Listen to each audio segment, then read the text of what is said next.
तो आप लोगों ने स्क्रीन देखाती हશે? ओके हाँ सर।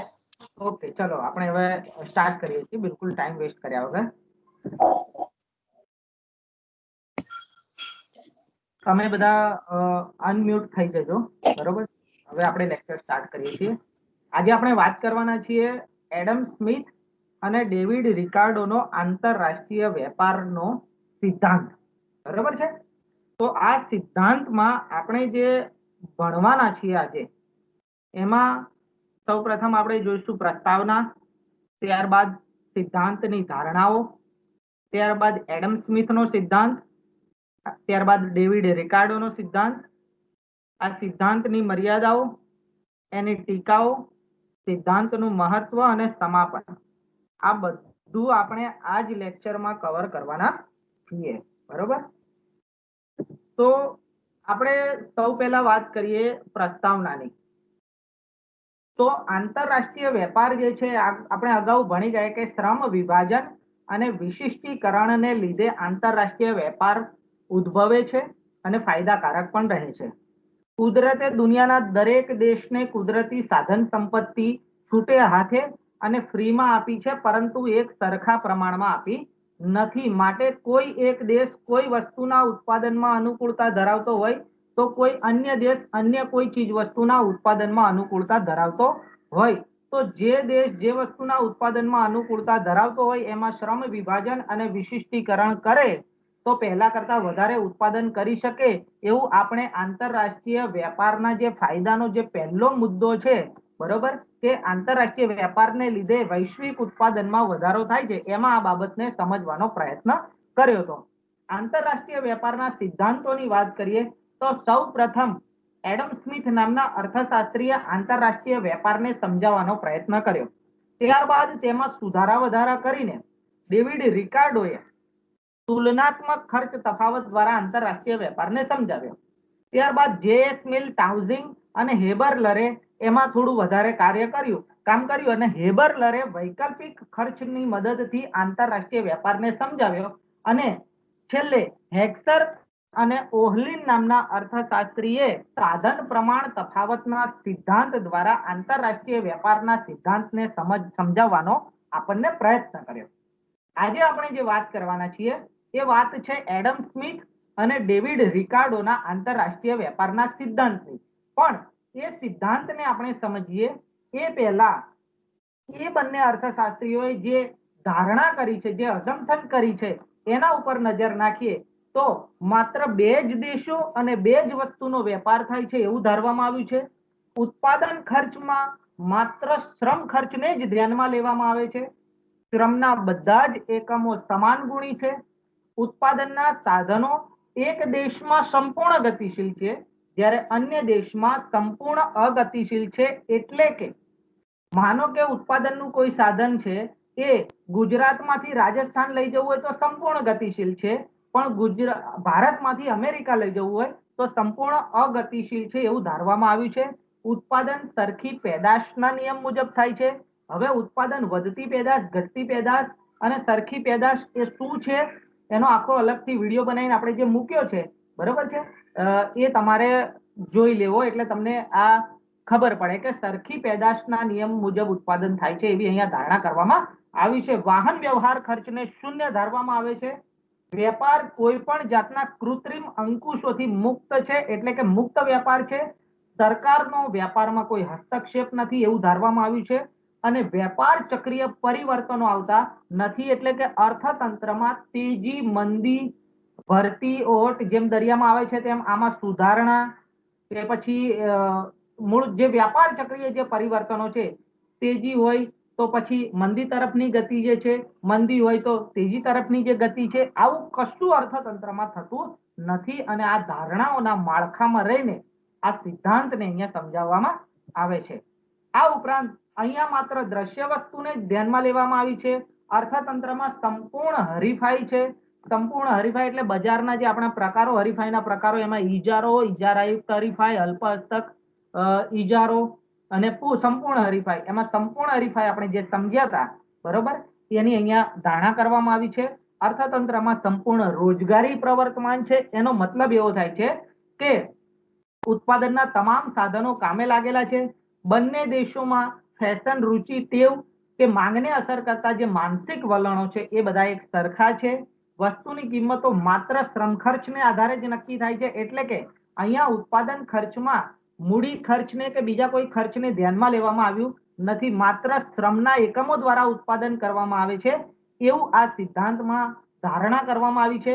અને આયાત નિકાસ ઉપર કોઈ પણ જાતની જકાત નથી નાખવામાં આવી, એ પ્રકારની અહીંયા ધારણા કરવામાં આવી છે. સૌ પ્રથમ આપણે જો સમજવાનો પ્રયત્ન કરીએ તો એડમ સ્મિથનો આંતરરાષ્ટ્રીય વેપારનો સિદ્ધાંત. એડમ સ્મિથે આંતરરાષ્ટ્રીય વેપારને સમજાવવા માટે નિરપેક્ષ ખર્ચ તફાવતને ધ્યાનમાં લીધો છે. એટલે કે જે દેશ જે વસ્તુના ઉત્પાદનમાં ચડિયાતો હોય તેનું નિરપેક્ષ ખર્ચ ઓછું હોય અને તે વસ્તુના ઉત્પાદનમાં વિશિષ્ટીકરણ કરશે અને વધારે નિરપેક્ષ ખર્ચ વાળી વસ્તુનું ઉત્પાદન બંધ કરશે. અન્ય દેશ પણ આમ જ કરશે અને ઉત્પાદિત વસ્તુની નિકાસ કરશે અને આ રીતે આંતરરાષ્ટ્રીય વેપાર અસ્તિત્વમાં આવશે. આ બાબતને વધારે સારી રીતે જો સમજવી હોય તો આપણે એને ઉદાહરણ દ્વારા આ રીતે સમજાવી શકાય. અહીંયા જો ધારણા આપણે જે કરી છે કે માત્ર શ્રમ ખર્ચને ધ્યાનમાં લીધો છે, તો એક દિવસના શ્રમ મૂલ્યથી ભારત અને પાકિસ્તાન કાપડ, જેને આપણે એક્સ વસ્તુ કહીએ છીએ, અને શણ, જેને આપણે વાય વસ્તુ કહીએ છીએ, એનું ઉત્પાદન નીચે મુજબ કરે છે. હવે બિલકુલ ધ્યાન આપજો. અહીંયા જો અહીંયા બે દેશ છે, ભારત અને પાકિસ્તાન. ભારત પોતાના તમામ શ્રમ મૂલ્યને જો કામે લગાડી દે તો એક દિવસનું ઉત્પાદન, સમજો કે ભારત એક દિવસમાં પોતાના તમામ પ્રકારના શ્રમ મૂલ્ય દ્વારા કાપડનું 40 એકમ ઉત્પાદન કરે છે અને શણનું 20 એકમ ઉત્પાદન કરે છે. પાકિસ્તાન પોતાના તમામ શ્રમ મૂલ્યને કામે લગાડી દે તો એ કાપડનું 20 એકમ ઉત્પાદન કરે છે અને શણનું 40 એકમ ઉત્પાદન કરે છે.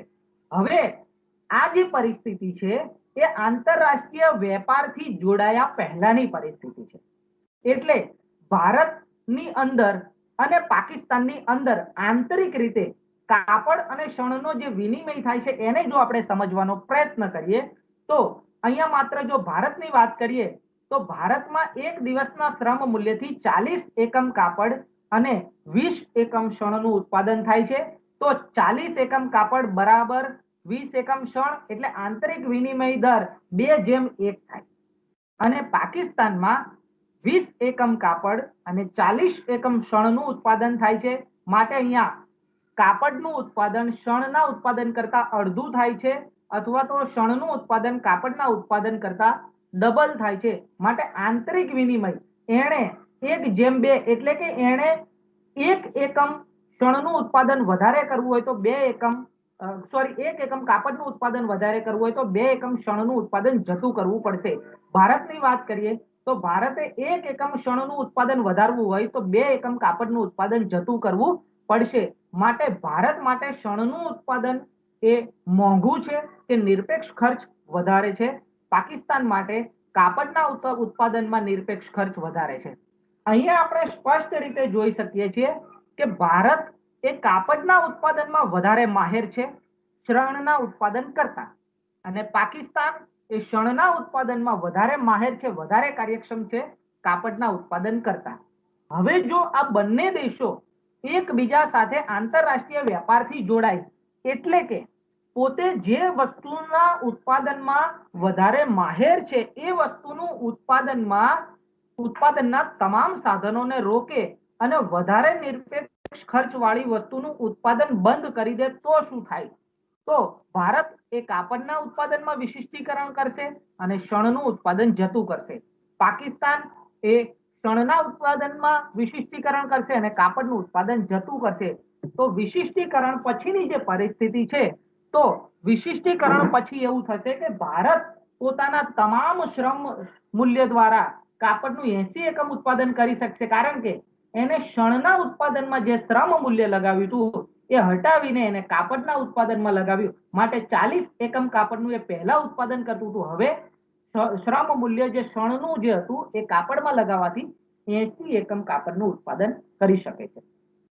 અહીંયા પાકિસ્તાનની વાત કરીએ તો પાકિસ્તાન કાપડના ઉત્પાદનમાં જે એને શ્રમ મૂલ્ય લગાવ્યું હતું, બરોબર છે, એ શ્રમના એકમોને કાપડના ઉત્પાદનમાંથી બિલકુલ હટાવી લે છે તો કાપડનું ઉત્પાદન 0 થઈ જાય છે અને એને શણના ઉત્પાદનમાં વધારે ફાવટ છે તો શણના ઉત્પાદનમાં એ તમામ પ્રકારના શ્રમિકોને લગાડે છે તો અહીંયા પહેલા કરતા શણનું ઉત્પાદન વધારે થાય છે। તો અહીંયા જોવા જેવી બાબત એ છે કે ભારત એ કાપડના ઉત્પાદનમાં વિશિષ્ટીકરણ કરશે અને પાકિસ્તાન એ શણના ઉત્પાદનમાં વિશિષ્ટીકરણ કરશે। ભારત એ શણનું ઉત્પાદન બિલકુલ બંધ કરશે અને પાકિસ્તાન એ કાપડનું ઉત્પાદન બિલકુલ બંધ કરશે। માનો કે જો આપણે એવું ધારી લઈએ કે ભારતમાં કાપડના 20 એકમોની માંગ છે અને શણના 20 એકમોની માંગ છે, બરોબર છે, તો એ એટલું ઉત્પાદન જો કરી લેતો હોય તો એને આંતરરાષ્ટ્રીય વેપારથી જોડાવાની જરૂર શા માટે પડે? પણ પાકિસ્તાનની વાત જો કરીએ તો પાકિસ્તાનમાં માનો કે 20 એકમ કાપડની માંગ જરૂર હોય અને 40 એકમ શણની જરૂર હોય અને એટલું ઉત્પાદન કરી લેતો હોય તો એને આંતરરાષ્ટ્રીય વેપારથી જોડાવાની જરૂર શા માટે પડે? તો અહીંયા જોઈએ આપણે કે 80 એકમ કાપડ અને 80 એકમ શણ છે એટલે આંતરરાષ્ટ્રીય વિનિમય દર જે છે એ 1:1 બને છે, બરોબર છે।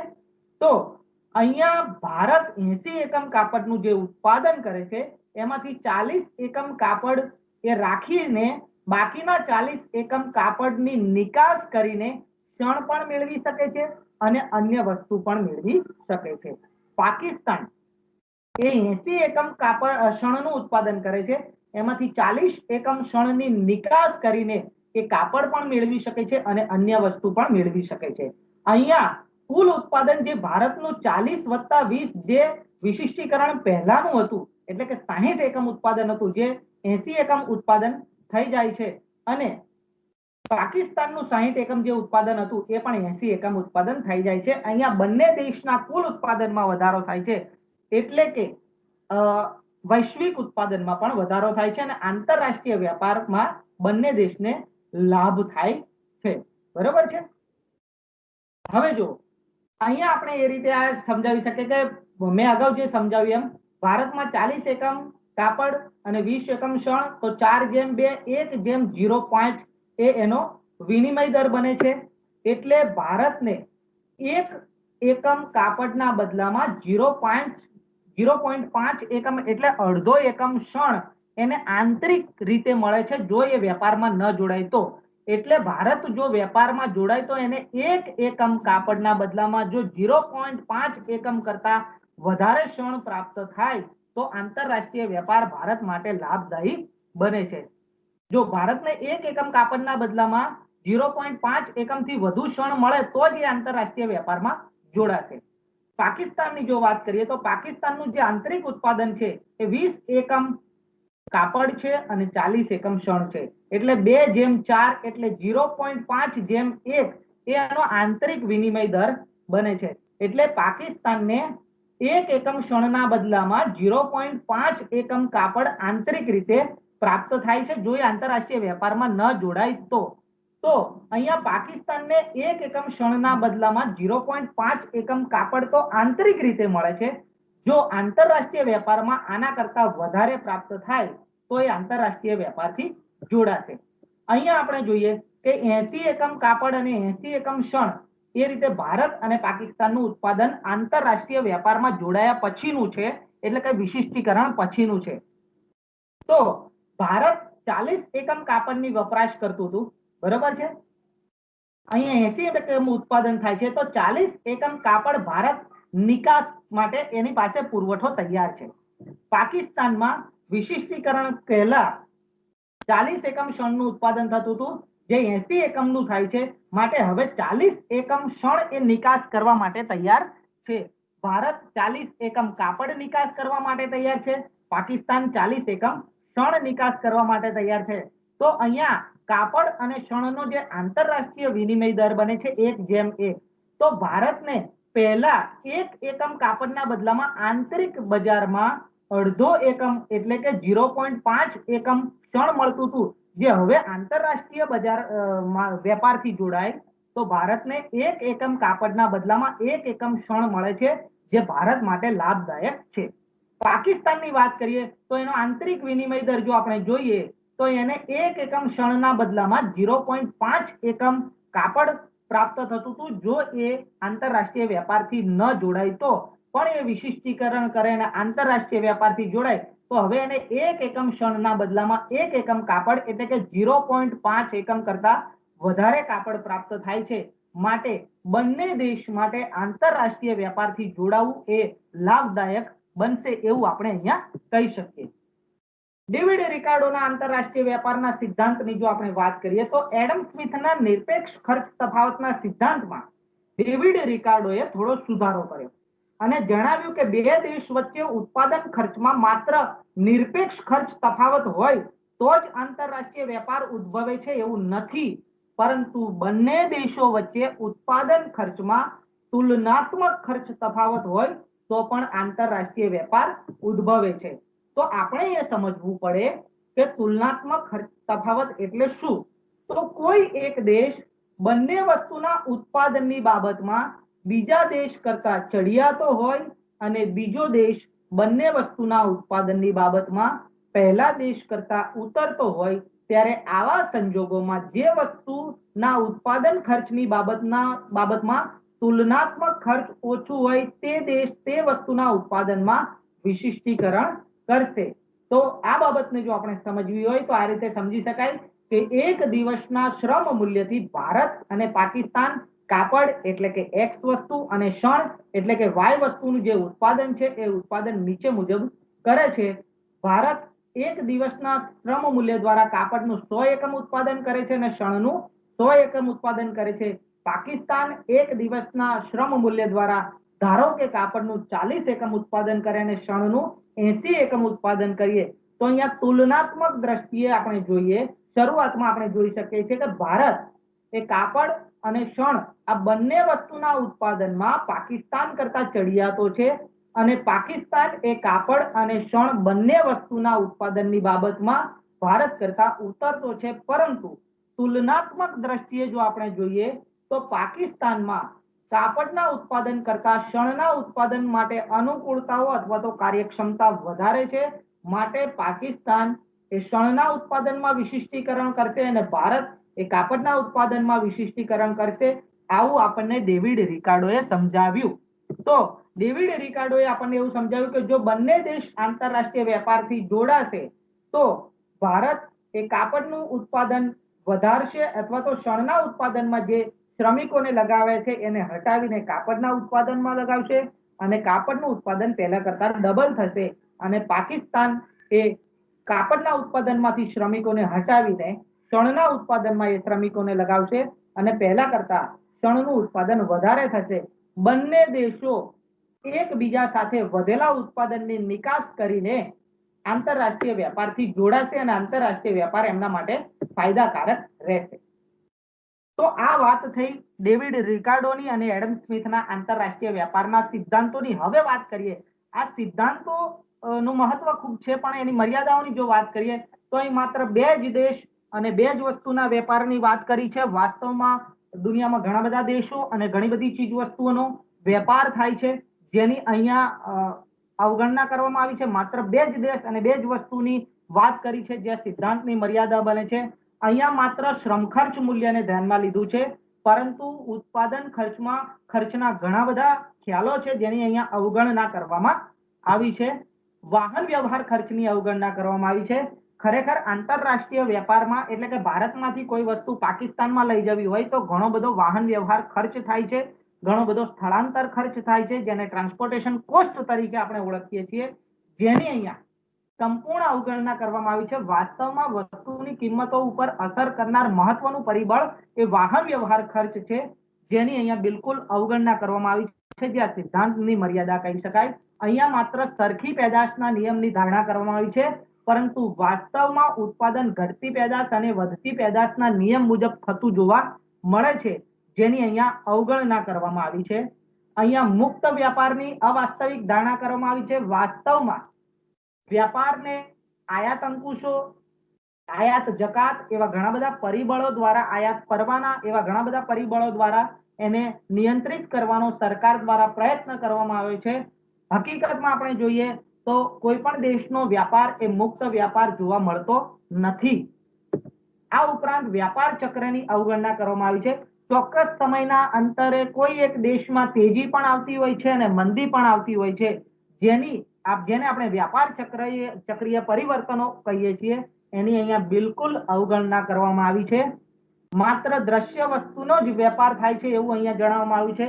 વર્તમાન સમયમાં સેવાઓની પણ આયાત નિકાસ કરવામાં આવે છે, જેની અહીંયા અવગણના કરવામાં આવી છે. પૂર્ણ રોજગારીની અવાસ્તવિક ધારણા કરવામાં આવી છે. વાસ્તવમાં પૂર્ણ રોજગારી ક્યાંય જોવા મળતી નથી અને કેન્સે એવું સમજાવ્યું છે કે અર્થતંત્ર અપૂર્ણ રોજગારીમાં પણ સમતુલામાં આવે છે. પૂર્ણ હરીફાઈની અવાસ્તવિક ધારણા કરવામાં આવી છે. પૂર્ણ હરીફાઈ એ એક સૈદ્ધાંતિક ખ્યાલ છે, પરંતુ એને અહીંયા એની ધારણા કરીને આ સિદ્ધાંતને સમજાવવામાં આવ્યું છે. વાસ્તવમાં ક્યાંય પૂર્ણ હરીફાઈ જોવા મળતી નથી. અમુક ચોક્કસ સંજોગોને બાદ કરતા પૂર્ણ હરીફાઈ એ અવાસ્તવિક ખ્યાલ છે એવું આપણે જોઈએ છીએ.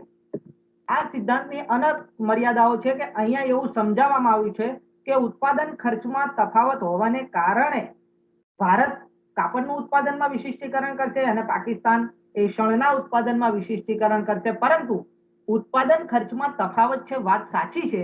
આ તફાવત શેના કારણે છે એ સમજાવવાનો અહીંયા કોઈ પણ પ્રકારનો પ્રયત્ન કરવામાં આવ્યો નથી. આ સિદ્ધાંતમાં આંતરરાષ્ટ્રીય વેપારને કલ્યાણના બિંદુથી જોવામાં આવે છે. એટલે કે રિકાર્ડો એમ કહ્યું છે કે ભારતને કોઈ ફેર પડતો નથી એ શણનું ઉત્પાદન કરે કે પાકિસ્તાનનું ઉત્પાદન કરે, પરંતુ પાકિસ્તાન શણમાં વિશિષ્ટીકરણ કરશે અને ભારત કાપડના ઉત્પાદનમાં વિશિષ્ટીકરણ કરશે. એટલે પાકિસ્તાન તરફ જે કલ્યાણનો દ્રષ્ટિબિંદુથી આ વેપારને સમજાવવાનો પ્રયત્ન કરવામાં આવ્યો છે. પરંતુ આંતરરાષ્ટ્રીય વેપારની હકીકત એવું છે કે દરેક વ્યક્તિ બીજાના કલ્યાણ કરતા પોતાના કલ્યાણનો એટલે કે સ્વાર્થના દ્રષ્ટિબિંદુથી આ વેપારને જોવામાં આવે છે અને એ રીતે વર્તન કરવામાં આવે છે. આ સિદ્ધાંત પુરવઠાલક્ષી છે. એટલે કે કોઈ એક દેશ આટલું ઉત્પાદન કરશે, બીજો દેશ આટલું ઉત્પાદન કરશે, આની નિકાસ કરશે, તો માત્ર ને માત્ર પુરવઠા પક્ષનો ખ્યાલ રાખવામાં આવ્યો છે. પરંતુ આપણે જે વસ્તુની નિકાસ કરવા માંગીએ છીએ એની દુનિયાના દેશોમાં માંગ કેટલી છે એ ખરેખર વધારે મહત્વનો મુદ્દો છે, જેની આ સિદ્ધાંતમાં બિલકુલ અવગણના કરવામાં આવી છે. આંતરરાષ્ટ્રીય વિનિમય દર અંગે ચર્ચા કરવામાં આવી નથી. અહીંયા માત્ર એવું કહેવામાં આવ્યું છે કે આ દેશ નિકાસ કરશે અને પેલો દેશ એની આયાત કરશે, પણ કયા દરે આંતરરાષ્ટ્રીય વેપારમાં કયા વિનિમય દરે એ આયાત નિકાસ થશે. જેમ કે આપણે વાત કરીએ તો ચાના બદલામાં આપણે ખનિજ તેલની વાત કરીએ તો આપણે ચા આપીશું ને એ લોકો ખનિજ તેલ આપશે, પરંતુ જેની ગરજ વધારે હોય, જેની માંગની મૂલ્ય સાપેક્ષતા એને અસર કરે છે, તો જેનો ગરજ વધારે હોય એ દેશે વધારે ચૂકવવું પડે છે. તો કેટલું ચૂકવવું પડશે કઈ વસ્તુના બદલામાં એની કોઈ ચર્ચા કરવામાં આવી નથી. ગ્રાહકની રુચિ, ટેવ, ફેશનને સ્થિર ધારવામાં આવે છે, પરંતુ આવું જોવા મળતું નથી. સમયાંતરે ગ્રાહકની રુચિ બદલાય છે, ગ્રાહકની ટેવ બદલાય છે, ફેશન બદલાય છે, આ બધું બદલાય છે. સંપૂર્ણ વિશિષ્ટીકરણ શક્ય નથી. આ સિદ્ધાંતમાં એવું સમજાવવામાં આવ્યું છે કે ભારત શણનું બિલકુલ ઉત્પાદન બંધ કરી દેશે અને પાકિસ્તાન કાપડનું બિલકુલ ઉત્પાદન બંધ કરી દેશે, પણ એ ક્યાંય શક્ય બનતું નથી. ભારત શણનું ઉત્પાદન ઘટાડે છે પણ બંધ કરતો નથી, કારણ કે સંપૂર્ણ વિશિષ્ટીકરણ કરવાથી દેશો વચ્ચે પરાવલંબીપણું વધી જાય છે અને આપણે બીજા ઉપર આધાર રાખવો પડે છે. સંરક્ષણ કે વ્યૂહાત્મક કારણોસર તુલનાત્મક ખર્ચ ઊંચું હોય તો પણ તેનું ઉત્પાદન કરવામાં આવે છે. હવે જો સંરક્ષણના લીધે કે વ્યૂહાત્મકના લીધે દેશમાં માનો કે આપણા દેશમાં ચલણી નોટો છાપવાનું મોંઘું પડતું હોય અને વિદેશમાં જો આપણે આપણી ચલણી નોટો છપાઈએ તો આપણને સસ્તું પડતું હોય, તેમ છતાં દેશમાં તુલનાત્મક ખર્ચ ઊંચું હોય તો પણ સંરક્ષણ કે વ્યૂહાત્મક કારણોસર આપણે એનો કોન્ટ્રાક્ટ વિદેશને આપી શકતા નથી. આવી ઘણી બધી ચીજ વસ્તુ છે કે જેનું ખર્ચ ઊંચું આવતું હોય તેમ છતાં આપણા દેશમાં જ એનું ઉત્પાદન કરવામાં આવે છે. ટેકનોલોજીકલ પરિવર્તનોને અહીંયા સ્થિર ધારવામાં આવે છે. વાસ્તવમાં ટેકનોલોજીકલ પરિવર્તનો બદલાય તો ભારતને શણના ઉત્પાદનમાં પણ ઓછું ખર્ચ આવી શકે અને પાકિસ્તાનને કાપડના ઉત્પાદનમાં પણ ઓછું ખર્ચ આવી શકે એવું બની શકે, પણ અહીંયા એને ધ્યાનમાં લેવામાં આવ્યા નથી. આંતરરાષ્ટ્રીય વેપાર કેવી રીતે ઉદ્ભવે છે એ સમજાવ્યું છે, પણ એના લાભોની વહેંચણી એટલે કે વિશિષ્ટીકરણ કરશે તો પાકિસ્તાનને કેટલો લાભ થશે અને ભારતને કેટલો લાભ થશે એ આ સિદ્ધાંતમાં ક્યાંય સમજાવવામાં આવ્યું નથી. હવે આપણે વાત કરીએ અર્થશાસ્ત્રીઓ શું કહે છે. તો પીટી એલ્સવર્થ અને જે ક્લાર્ક એણે એમની બુક ઇન્ટરનેશનલ ઇકોનોમિક્સમાં એમ કહ્યું છે કે પ્રશિષ્ટ સિદ્ધાંતની મુખ્ય ખામી એ છે કે તે પુષ્ટિગુણના લાભના આધાર સ્તંભોને સમજાવવામાં નિષ્ફળ જાય છે. આ બધી વાતો અર્થશાસ્ત્રીઓએ કરી છે, જેને આપણે અહીંયા રજૂ કરીએ છીએ. તાઉઝિંગ એમ કહે છે કે વાતાવરણ, જમીન, ખનિજ દ્રવ્યોનો સંગ્રહ, રોકાણ ક્ષમતા, કુદરતી સંપત્તિ અને મૂડી સાધનોમાં તફાવત હોવાથી આંતરરાષ્ટ્રીય વેપાર થાય છે, જેની અહીંયા અવગણના કરવામાં આવી છે. હેબરલરે એના પુસ્તક ધ થિયરી ઓફ ઇન્ટરનેશનલ ઇકોનોમિક્સમાં સમજાવ્યું છે કે આ સિદ્ધાંત વાસ્તવિકતાને એટલી બધી સરળ બનાવી દે છે કે તે અપર્યાપ્ત જણાય છે. જ્યારે ગ્રેહમ બેલ નામના અર્થશાસ્ત્રીએ એવું કહ્યું છે કે આ બે દેશો વચ્ચે તો વેપાર થશે જો બંને એકબીજાનું સરખું સ્થાન ધરાવતા હોય, એટલે કે બંને સમાન કક્ષાના દેશો હોય તો જ વેપાર થશે. એક દેશ ખૂબ જ વિકસિત હોય અને બીજો દેશ ખૂબ જ અલ્પ વિકસિત હોય તો વેપારમાં મુશ્કેલી ઊભી થશે, એવું આપણને આ સમજાવે છે. આ સિદ્ધાંતની અનેક ટીકાઓ હોવા છતાં, અનેક મર્યાદાઓ હોવા છતાં આ સિદ્ધાંતનું અનન્ય મહત્વ છે કે તુલનાત્મક ખર્ચ તફાવતનો સિદ્ધાંત એ આંતરરાષ્ટ્રીય વેપાર શા માટે થાય છે અને કઈ રીતે થાય છે તેની સમજૂતી આપતો સૌ પહેલો અને પાયાનો સિદ્ધાંત છે. એટલે કોઈ ઇમારત બની હોય એ ઇમારતમાં એના પાયાનું જેટલું મહત્વ હોય, કારણ કે આખી ઇમારતનો આધાર પાયા ઉપર રહેલો છે, એમ આંતરરાષ્ટ્રીય વેપારનો આ પહેલો સિદ્ધાંત છે, એટલે સિદ્ધાંતોનો પાયો છે, એટલે એનું મહત્વ છે. આ સિદ્ધાંતને આધારે જ અન્ય સિદ્ધાંતોની રજૂઆતો કરવામાં આવી છે. તેથી આ સિદ્ધાંત સઘળા સિદ્ધાંતો માટે આધારરૂપ સિદ્ધાંત છે અને જુદી જુદી વસ્તુના ઉત્પાદનમાં દેશો વચ્ચેની કાર્યક્ષમતામાં તફાવત હોય છે એવું આ સિદ્ધાંત જણાવે છે. હેબરલર જણાવે છે કોઈ પણ દેશ ઉત્પાદનની એક જ શાખામાં વિશિષ્ટીકરણ સાધશે જેમાં તેને તુલનાત્મક લાભ મળતો હોય, એટલે કે જે દેશની આવડત જેમાં વધારે હોય એમાં જે વિશિષ્ટીકરણ કરશે. એલ્સવર્થ જણાવે છે કે રિકાર્ડોનો સિદ્ધાંત એડમ સ્મિથના સિદ્ધાંત કરતા પણ ચડિયાતો છે.